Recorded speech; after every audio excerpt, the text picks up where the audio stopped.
रेल्वेचं आरक्षण सुरू होताच 3 मिनिटातच फुल झालेलं आहे। आरक्षण सुरू होताच बुकिंग फुल होत असल्याच्या तक्रारी समोर आल्या आहेत। रेल्वेचं आरक्षण सुरू झालं आणि 3 मिनिटातच फुल झालं, त्यामुळे आता तक्रारी समोर आल्यात। रेल्वेचं तिकीट मिळत नसल्याने सुट्टीत गावाला जायचं कसं असा प्रवाशांनी आता सवाल केलाय। एजंटकडून तिकीट काढल्यास ते कन्फर्म, वेबसाईटवर मात्र फुल दाखवण्यात येत आहे, अशी तक्रार आता समोर येते। 2 महिने अगोदर तिकीट बुक करूनही प्रवाशांना मनस्ताप सहन करावा लागतोय।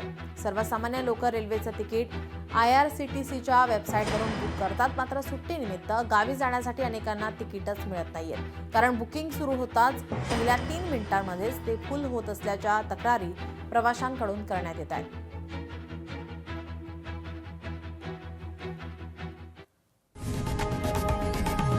लोकशाही मराठी ऐका, पहा, जागरूक रहा।